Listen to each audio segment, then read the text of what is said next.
Welcome to the Rip It Live show on Facebook. My name is Brandon Judd. I'll be your host today, and we'll be introducing you to our guests and future co-hosts. We have Wes Pollock and Amy Wilder here with us today.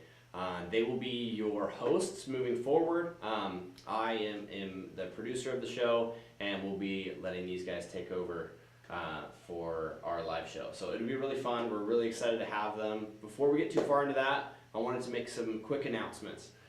So first of all, we have the last week's giveaway, which we do on every show. Last week's giveaway is the Vision Pro softball helmet, and this was won by Jerry Cuevas Jr. from last week's show, and we will be in contact with him shortly. So thank you. He won by sharing and tagging coaches or parents in the video. So we appreciate that very much. We're excited to get that helmet to you. This week's giveaway, in honor of National Face Mask Awareness Month, will be this fielder mask. As we get into that, I wanted to talk a little bit about the National Face Mask Awareness Month and about these masks in particular. So I know Wes and Amy, you guys have had some experience with the masks, as well as some stories of why it's a very needed piece of equipment. So please share us some insights on that. Sure. I mean, the masks to me are absolutely necessary, especially at the younger group. Again, the too cool for school mentality of not wearing a mask in the pitcher circle or on the corners, and I think goes out the window. I've unfortunately seen a few times in my career girls get hit square in the face, the head, and subsequently receive some serious injuries, broken jaws, fractured cheekbones, and at the end of the day, girls, parents, it's not worth it. It's best to be prepared, best to have equipment properly fitted for you, and I definitely recommend wearing the masks, especially the younger age groups where the reflexes aren't quite as advanced as they will as they get older. But again, it's one of the most important pieces of equipment, I think, in playing the game and protecting yourself, because it's more than just playing the game. You've got a life to lead afterwards, and so therefore you want to make sure you're safe when you're playing. So I'm a big proponent of the face mask. I am too. We've been promoting it on Central Florida Fastpitch on Facebook all month, with pictures of girls proudly wearing their face masks. We've seen more and more girls get hit, and sometimes the only thing between them and a fractured cheekbone or a severe concussion is that metal, and it does save not just their face, but time away from school, time away from the game because of injury. So we're also very pro face mask in our home and in our community.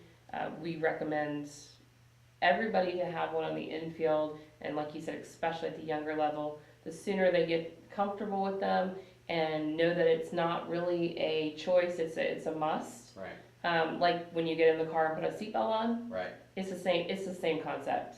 They will just automatically grab it, and my pitcher is in college. She wore one for years, and it's not even a question. She just grabs it. It's part of her, just like her glove or her cleats. Right. And from what I understand, these are really comfortable to use. The visibility is awesome. So Shay here that is joining in on the comments said that both college pitchers on ESPN Softball Sunday this week were wearing Rip It masks. We which saw is that. Pretty cool. Yeah. So, Yep. Very excited about that. The message is identifying with people, and again, there's a big focus on concussions and brain injuries, and you can't fool around with that stuff. There's no timeline to healing, and you've got to do everything you can to protect yourself while you're playing the game you love to play, and there's no shame in wearing that type of equipment. No, we pad up our catchers, and that ball coming in is not nearly as fast as that ball going off that bat. Yeah, that's a good point. So just think of it that way. We don't want. We know that logistically infielders can't run around in catcher's gear, but they can certainly protect themselves in the face. You see in baseball, they talk about exit speed off the bat. Yeah. In baseball, it's a big thing now, where they say off the bat went 105 miles or 110 miles an hour off the bat. Yeah. After it's thrown. Same as softball. The exit speed is a lot larger than the speed coming in. So I always Makes tell a my lot of girls, sense. the faster it comes in, the faster it goes out. Right. So, And girls have a you lot gotta be prepared. less, yeah. a lot less field to play with. Right. Their fields are a Yeah. lot smaller than Proximity, for sure. baseball, because I get that question a ton. Well, you don't make it mandatory for boys to wear them. Well, they have a lot more room to make a reaction time Yeah.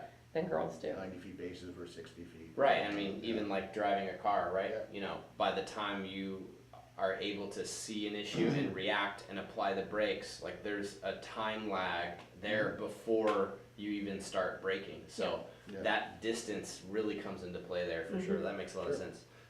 And then Jerry Cuevas Jr. here, who won the helmet. Congrats, by the way. That's Jerry. He has popped in here and said girls from FSU wore them during their game. So Nice. Yeah. you know, that's kind of fun too. National champs wearing face masks. Love it. So cool. Well, that is great. If you want to win this mask, just like the helmet was won, all you got to do, same criteria, is share the video, this live video, and then tag a parent or coach in the comments, and you'll be eligible to win. We'll pick a winner next week and announce them live on the show as well. So look forward to that. It'll be fun to have you guys tune in. So before we get too much further, I want to give you guys some background on these two new hosts, and I want to give them an opportunity to kind of introduce themselves and how, why softball, how you got involved in the sport, and why you're so committed to it. So we can take it away. I'm a softball mom. I mean, I was kind of roped into Little League and travel softball. When my girls started, they started pretty young, right here locally in Windermere, at Windermere Little League. And then it just progressed into travel. My husband coached. We ran an organization for a couple of years. And then all of a sudden, I'm moderating the Central Florida Fastpitch and the National Fastpitch Forum on Facebook, just making sure everybody behaves and does what they need to do there. And I'm excited about sharing my perspective from a parent and a mom and a team mom, an organizational organizer, to the mix of our topics. Cool. Love it. Wes? I played the game, baseball, primarily growing up. I loved the game, played at a pretty high level. For most of my life doing it as my number one sport. I coached baseball before I even coached softball for several years. I date myself, but I was coaching back in the 90s, but let's not date myself too much. Coached in Canada, and then moved to the United States and moved into a big hotbed of softball in Windermere, which was a big softball community. Didn't realize we were stepping into, but it was a good move. I've coached softball probably for 12 years now, 10 years at the travel level with the Wildfire organization. My daughter coached her all the way through from 10U all the way through to 18U till she graduated to college. I've been fortunate to coach a lot of good players over the years, playing collegiate softball now at all different divisions. I have two daughters who play Division I softball, so I'm part of that process from a coach and as a parent, and seeing how much the sport grows. I'm excited to be one of the co-hosts to do the Rip It Live show. This is an exciting opportunity to grow the sport of softball, build the grassroots level of the sport, but as well expand it into the more senior levels and through high school and college and the recruiting process, which I've had a lot of experience doing. I'm presently have my own company called Players Choice Athletic and Academic Mentoring, where we mentor and coach student athletes and better prepare them for the collegiate level and help them in the recruiting process for athletic scholarships. Not so much to sell them as a product, but just better prepare them as players mentally, physically, make sure their attitudes are proper, their etiquette is proper, and carrying themselves professionally in line to what a college coach is really looking for in a prospect. And it's a new venture for me, but I'm excited to be part of it. And like I said, but more excited even so to be part of this Rip It Live show going forward. Sweet. Awesome. Thanks, you guys. This is going to be a really good show for you guys moving forward. So I wanted to remind you that our viewers can comment with questions and we can answer them live. So if you have questions for these guys, feel free to ask away and we'll include that in each show.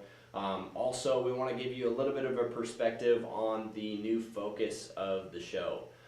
We are going to be kind of focusing in the collegiate area, preparation for that, what it looks like from a parent's perspective, from a coach's perspective, and from a player's perspective. So we're going to have a lot of really fun content that's sort of oriented around the collegiate discussion.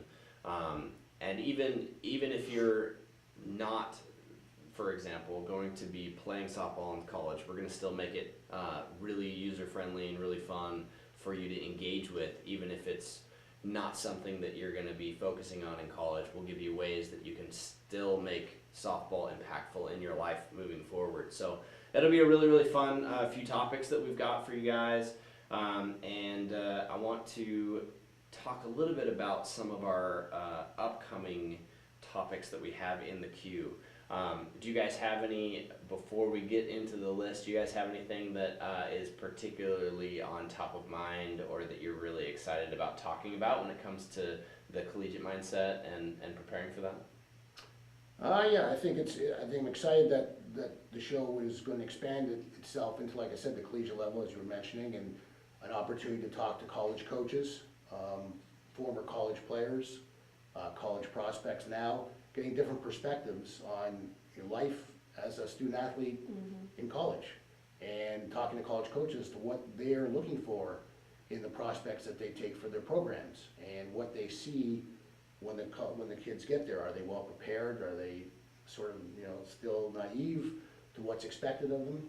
And I know I'm excited about the whole college scholarship recruitment process perspective that the show is going to cover as well as the high school coverage. That maybe you can talk a little bit more about that. But the high school coverage that we're going to give the show as well, which is the main game in town right now for the next 2 or 3 months. Right. So we'll talk about that as well. Yeah, I'm excited about that, incorporating the high school community, because I don't think they get enough recognition about what they're doing, or everybody's so focused on recruitment and showcases. Sometimes they forget those couple months that really solidify, giving them a purpose of, playing for their school, playing for their community, playing for something other than, college scholarships are fantastic, and that's what most of them are striving for. But there is something about playing for the name of your school and the name of your community and the other, 14 girls on your team. Right. So I'm really excited about that part of it, and really exploring what it means outside of the actual playing of the game as a family, to have a child that's going through the recruitment process and what that means, not only when they're going through that process, but when they actually do go off to school. What does that look like for the family and the people who have been supporting them for so long? So I'm excited about that. I think the audience is also going to find very interesting the getting perspective from college players. Basically what they thought the they reality knew, is. what they thought they knew as travel ball players, Right. and their life as a travel ball player, for example, versus the life they encountered once they got to college. Right. The adjustments they had to make once they got there. Right. And I think we're going to be able to offer them that perspective so they can see what's coming. Whereas I think before those kids didn't have anybody to tell them what's coming, I think we're going to be able to now give the new prospects an idea of what to expect once they get there. Cool. And I think Yeah. the show will serve that well. I like that a lot.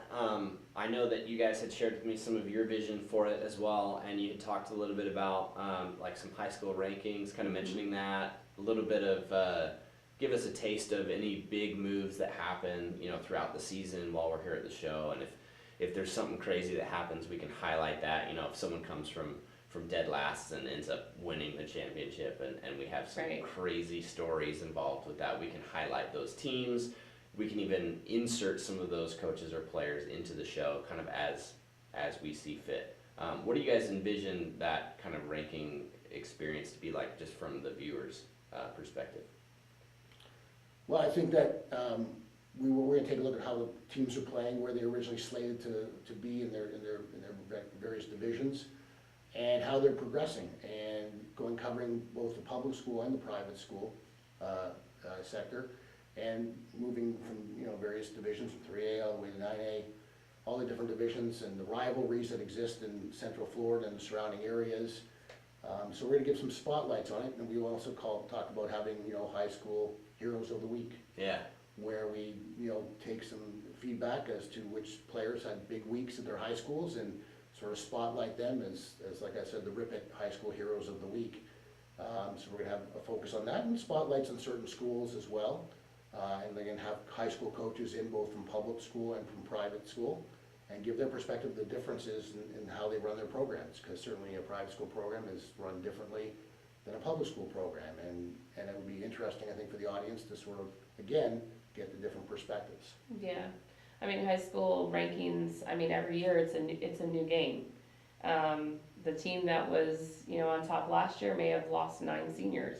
So, it's really interesting, especially in the first couple weeks, to see where everybody kind of falls and, what team seems to be the one to beat and what team seems to be the one that's just kind of rising out of the ashes and nobody really had any idea that what they had, or girls move, so they may have played for one school last year and another school this year, and it changes the whole dynamic of the team. So I'm really excited especially about the Heroes of the Week and the Teams of the Week, to see how schools are moving up and moving around and what's going on with them. So I like that a lot. And we welcome feedback from coaches and parents on games that they've seen, or players that they've seen, or players to look for, teams to look for.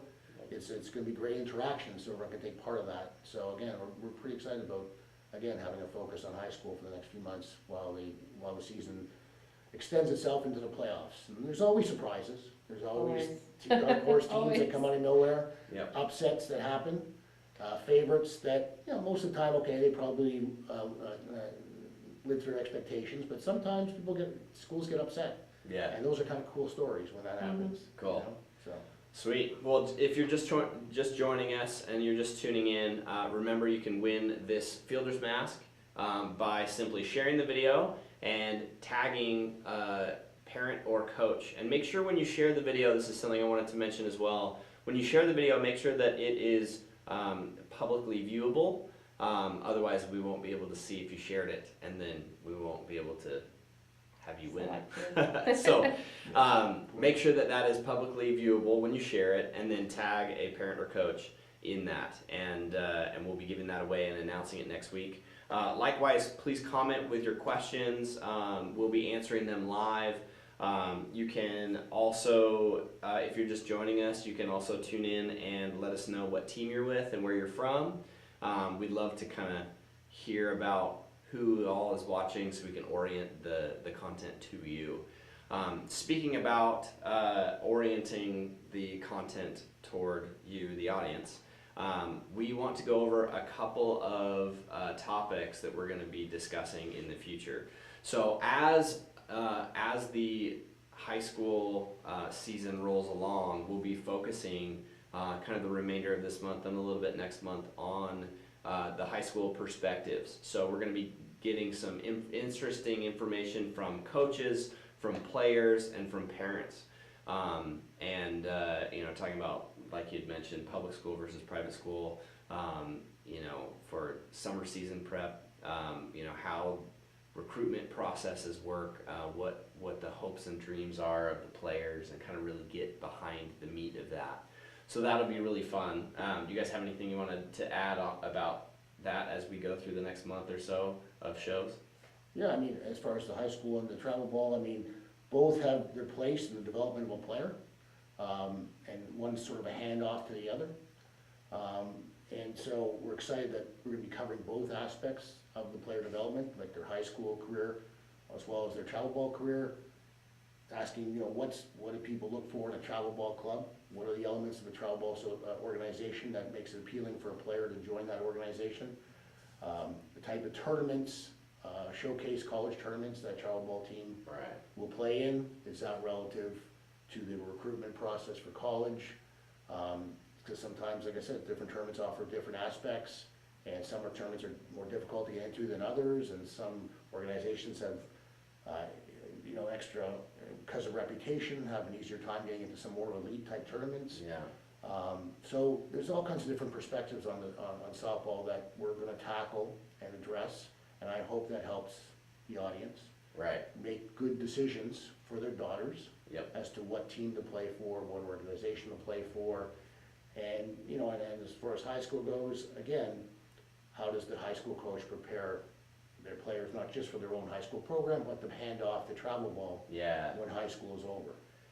I think it's going to be really awesome to see the guests come in with you two as the hosts, because Yeah. we've got, you know, the mom perspective, the coach perspective. We can bring in a coach, we can bring in a parent, we can bring in a player, and we're going to be able to have such a great palette to pull from everyone's perspective. So I'm really excited about that. We can kind of have each show revolve around the perspective of the guest, whether it's the coach, whether it's the parent, whether it's the player. And I just think that the dynamic between you guys and the guests is going to be really fun to see. So that'll be great. Another thing we're going to bring into the show more consistently too is we had a lot of good response from last week with John Denny doing the technical video analysis. So we're going to continue to include that periodically as well, where we can kind of go over some sort of video analysis of certain skills and techniques and ways to kind of keep those sharp in accordance to what we're focusing on, you know, whether it's pitching techniques with some video analysis or agility and speed stuff. So that'll be really, really fun to do, and we'll kind of mix that in throughout the show. And then as well, once we start entering April and beyond, we've got some more of a college focus where we can bring college team players on, you know, some advice to your former self type discussions. What did you wish you knew in high school now that you're in college?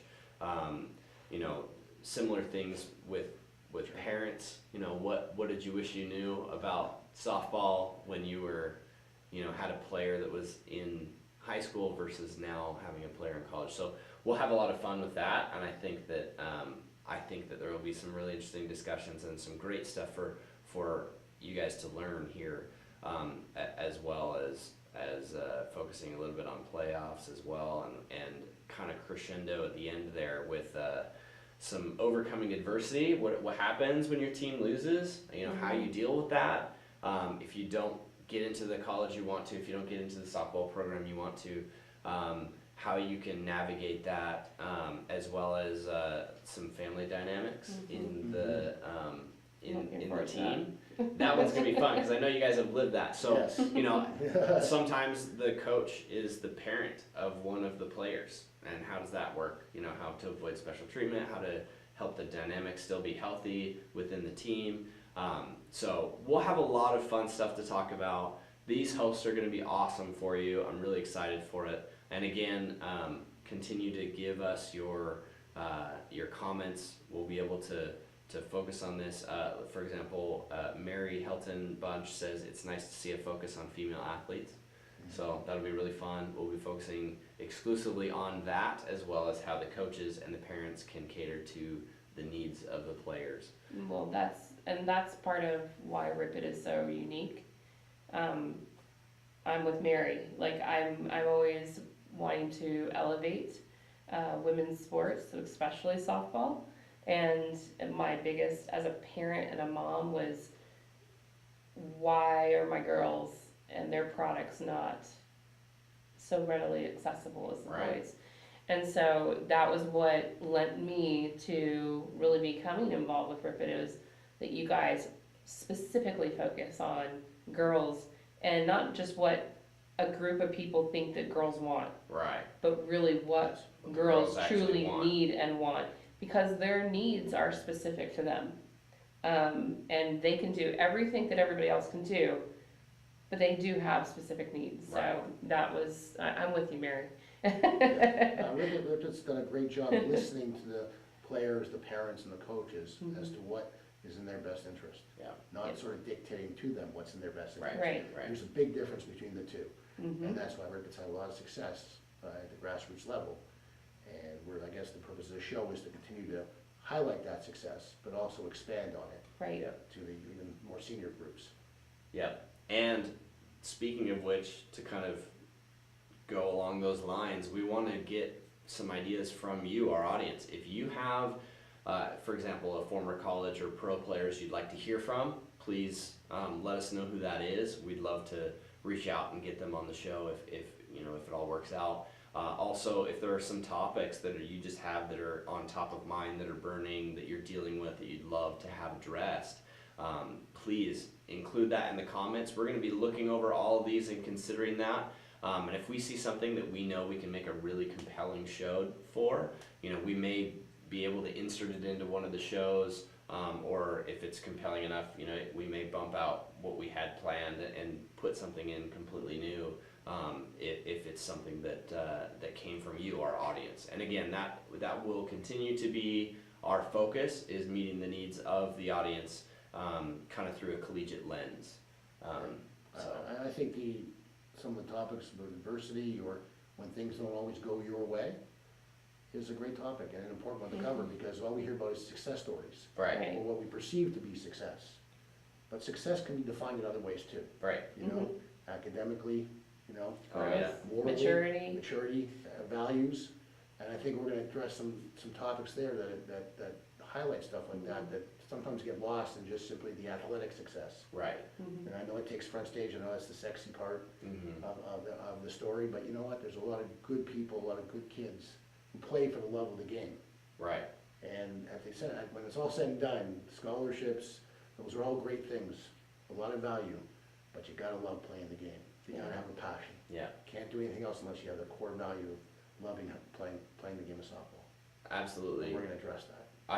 I'm excited to see that, and I'm really excited to see specifically how softball changes and matures a person to help her better in her life moving on, right? Like in her career, or through school later on in college. How it helps you deal with that. I have friends personally that have been involved in sports. My sister, for example, she was on the swim team all through high school and college, and the way that she approached her ability to swim and her hard work ethic and her drive to achieve and to win, she took that same approach and brought it into her job, and now she's pursuing a master's degree.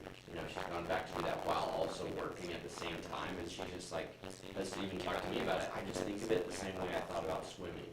I know that if I have the confidence to push through it, and the more I focus, the better the outcome is going to be. And I have story after story of friends or family members who had participated in sports growing up. It really made a big difference, and I think softball is really unique and really cool in that, like, for example, everyone bat.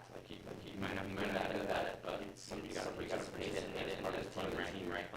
Where there may be some sports that allow you to stay away from being good at it, and never face it. So I think there are really cool discussions about softball specifically, of how it shapes the lives of these young men and women, and it benefits them throughout the rest of their life. And I think that we'll have some great topics about that. It's really cool people to pull information and stories out of that you guys would really bring to life. Yeah, we say in our house all the time, softball is a metaphor for life. And every aspect of softball, you can relate to something that you're going to either go through or that you are going through. Whether it's teamwork failure, pulling yourself up, pulling yourself out, struggling through, finding the right zone. I tell my kids all the time, they're like, well, I don't know what this teacher wants. I said, well, how often are you on the mound and you have to figure out what the umpire wants? Right. It's the same thing. So figure out what your teacher's strike zone is and get in it. So it is. Everything relates, and that can go for most sports. It's a metaphor for life. You're learning things now that will carry you through. I mean, if this quote, it's not how many times you get knocked down in life that matters, it's how many times you get back up. Yep. And keep moving forward. Yep. And softball and sports will teach you that better than if you didn't have an opportunity to play it, especially at the higher level. Yeah. I mean, you just gotta keep moving forward, and overcome adversity, and the sport teaches you that. Awesome. Thank you guys. And in the comments, it sounds like we may have had some audio issues. We apologize for that. It sounds like things are getting better. But wanted to remind everyone who's just now tuning in and to kind of close up the show. Remember to like, comment, and share to promote the growing softball community. And if you tag a parent or coach and share the video publicly, or make sure to turn it to public so we can see it, you'll be eligible to win this fielder's mask in honor of National Face Mask Awareness Month. Say that 10 times fast. But yeah, on next week's Rip It Live show, we'll be discussing some gear, the tech behind it, some prep and maintenance for it to make sure that you have the right gear, you're outfitted properly, and that you're taking care of that. And we'll be doing that with Sean, who is in-house, and that'll be really fun for you guys to work with him. We also are working on a possible special guest. If we can get that to happen, we'll let you know and announce it midweek. But we look forward to meeting with you guys more frequently. I'm really excited to kind of pass the show off to these hosts for future weeks. And again, we're going to focus on your needs, what you guys are interested in learning and focusing on, and we're going to keep that open in the comments. So please let us know, and we will talk to you next week. Looking forward to it. Bye.